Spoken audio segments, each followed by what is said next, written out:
Imagine this. You're standing tall, fists clenched, fire in your chest, thinking nothing can break you. But then the world shifts, quietly, suddenly, and you don't fall like the movie show, you collapse. Your knees hit the ground like thunder, not because you're weak, but because something inside you shattered.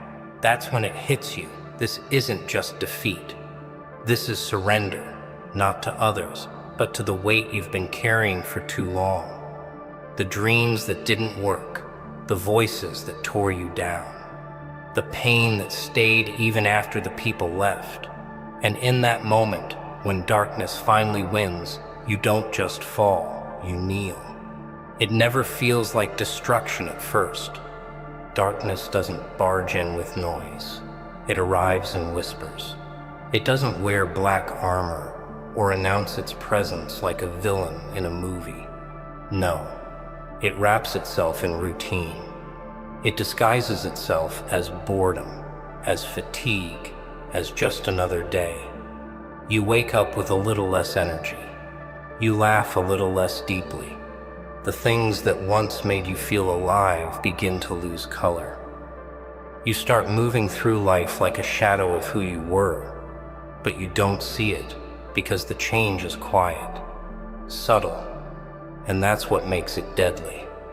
Darkness doesn't steal everything all at once. It takes one piece of you at a time. At first, you convince yourself it's nothing. You're just tired. You're just under pressure. It's just work. Just life. But deep inside, you feel the pull. Like something invisible has its hands wrapped around your spine, and it's slowly, carefully pulling you down. That's the beginning. You smile for people. You crack jokes. You post pictures that make it look like everything's okay. But inside, the silence grows heavier. You're shrinking in your own skin. You feel like you're watching your life from the outside, disconnected, fading. That's the terrifying part. How normal everything looks on the surface, while inside you're collapsing. And you don't talk about it, because you feel like you don't have the words. How do you explain an invisible war? How do you admit that nothing is wrong? That somehow, everything is. People expect reasons, logic. But this isn't logical. This is emotional erosion. This is your soul being drained slowly, without an alarm. And by the time you notice it, the damage is already deep. The world teaches you how to succeed, how to smile, how to impress. But no one teaches you how to survive when your light begins to fade. No one teaches you how to recognize the start of your fall. That's why the silent beginning is so dangerous, because it fools you into believing you're fine until you're not. And when you finally realize you're slipping, you're already halfway down the cliff, your fingers bleeding as you cling to whatever is left of you. But listen, if you're in this beginning right now, if you feel that invisible fog wrapping around you, know this: it's not too late. This darkness thinks it's clever. It thinks it can steal your strength by being quiet. But now you know it's there, and that means you've already taken back a little power. Don't wait for the fall to wake up. Don't wait until you're on your knees, gasping to fight back. Start here. Start now. You have more control than you think. And even in the silence, your fire is not out. It's just waiting for you to notice. Darkness wins when you're blind to its presence. But once you see it, it begins to lose. You learn to fake strength like it's survival. Because in this world, weakness feels like a crime. So you become an actor, one no one ever sees crying backstage. You smile even when your chest feels heavy. You nod. You laugh. You say, "I'm fine," while inside your mind is screaming. And you get good at it. So good, in fact, that no one even notices the cracks forming beneath the surface. But you do. You feel them every day. The quiet anxiety in your gut, the constant restlessness, the ache that follows you into sleep. The mask fits perfectly on the outside, but behind it, you're falling apart. You start to believe that if you speak up, people will look at you differently, that they'll see you as broken, fragile, weak. So you hold it all in. You hide your hurt. You bottle your frustration. You pretend everything is manageable. But the truth is, hiding doesn't heal. It corrodes. It digs deeper into you. Because the more you ignore the cracks, the more they widen. Until one day, you're not just hiding them, you become them. You become the silence. You become the pain. You lose yourself in pretending. And here's what no one tells you. Those cracks, they don't make you broken. They make you human. They mean you've lived. They mean you felt deeply, cared too much, tried too hard. They're not flaws. They're proof that you're still fighting. The people who appear perfect, who walk around untouched, they're not stronger. They're just untouched by your kind of battle. You, on the other hand, are a warrior stitched together by scars. So stop apologizing for the cracks. Stop hiding them like shame, because they are the roadmap of your resilience. Let them show. Let them breathe. Because the moment you stop hiding, you take the first step toward healing. And healing doesn't mean erasing the cracks. It means learning to live with them, to grow through them, to let them catch the light when you walk in the dark. You don't need to be flawless to be powerful. You just need to be real. Let the cracks be seen. Let your truth be heard. Because the darkness is loud, but your honesty is louder. There comes a point when the worst pain isn't the struggle itself. It's feeling like no one even notices. You walk through crowds with a storm inside you, yet no one stops to ask if you're okay. You sit in rooms full of people and still feel like a ghost. You scream in your mind, but the world keeps moving, laughing, scrolling, judging. That's the kind of silence that doesn't echo, it crushes. Because being invisible while you're in pain makes the darkness heavier. It's not the suffering that breaks you. It's the belief that your suffering doesn't matter. And when you feel like no one is watching, no one is listening, no one is reaching out, you start to wonder if you're worth noticing at all. You carry yourself like you always have.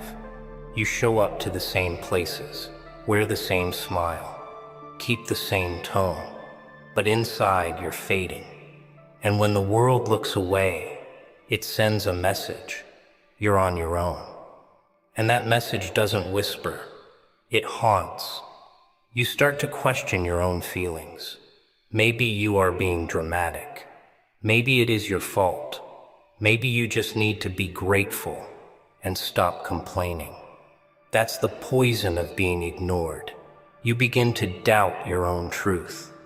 But here's the truth no one ever gave you. Just because they didn't see your pain doesn't mean it wasn't real.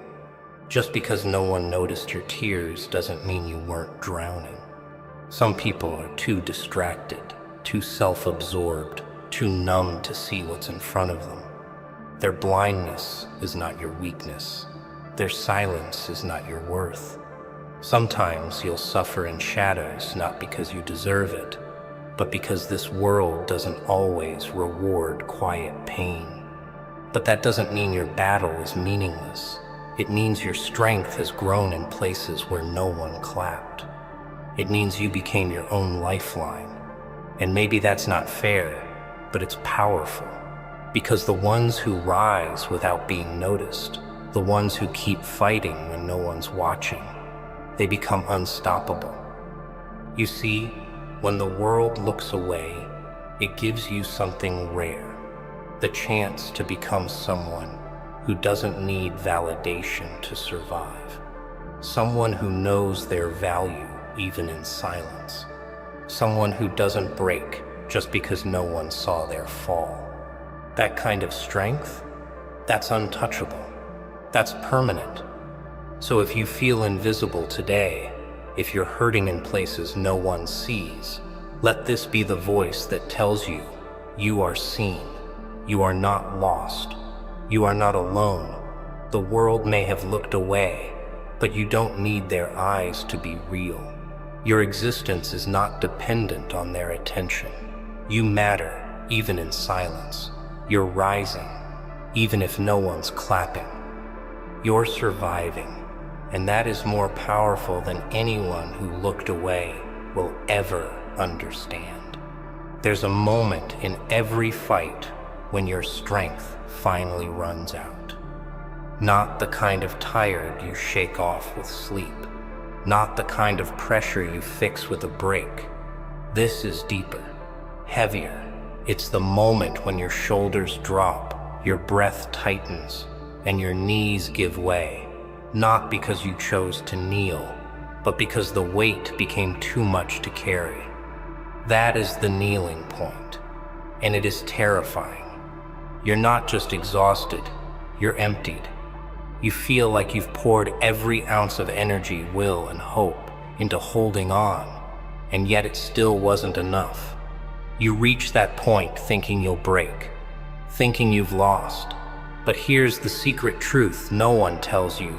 This is not where it ends. This is where something new begins, because the ground you fall to is the same ground you rise from. When you kneel, you touch the earth with your pain. You get real. You stop pretending.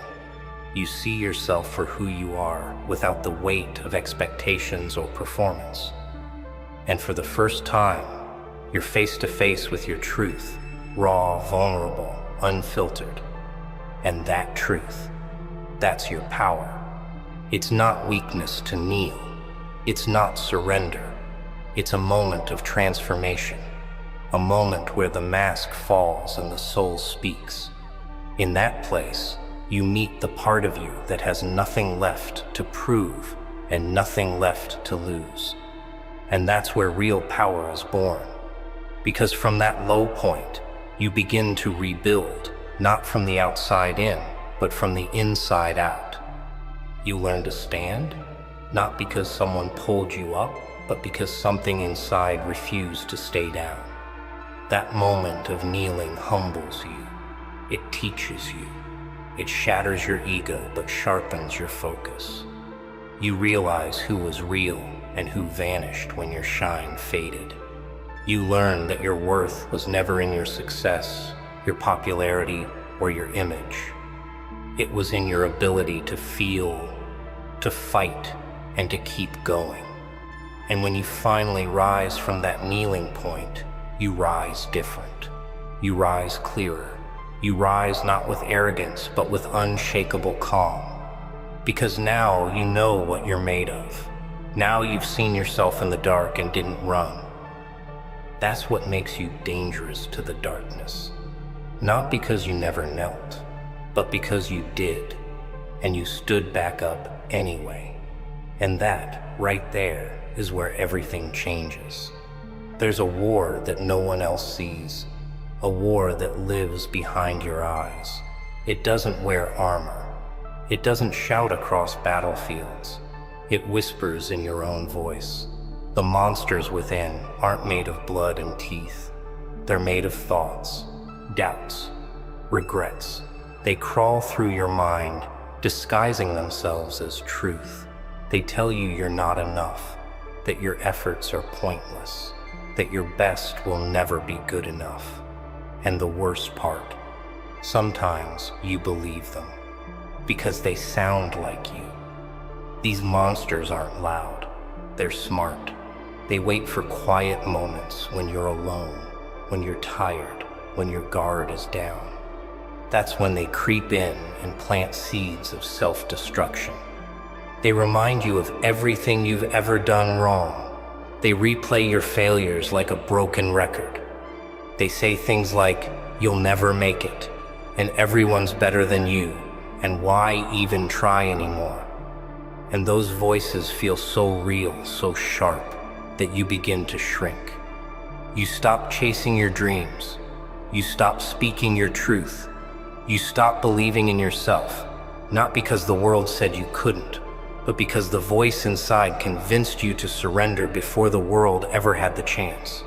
But let me tell you something powerful. Those monsters, they're not truth. They're fear wearing your face. They are echoes of old pain, old scars, past wounds that were never healed. And here's the secret they don't want you to know. You don't have to fight them with perfection. You fight them by simply continuing. Every time you get up despite them, every time you try again, every time you say no to their poison, you weaken their grip. You don't have to be fearless to be powerful. You just have to be louder than the voice that tells you to quit. Even if you whisper, even if you stutter, even if you break down and cry and feel like giving up, you are still winning because you're still moving. And you're not the only one fighting this. Everyone you admire, everyone you see as strong, they've met their monsters too. The difference is they didn't let the monsters win, and neither will you. You were not built to break. You were built to withstand. These voices don't define you. Your response to them does. And one day, you'll wake up and those monsters will be quiet.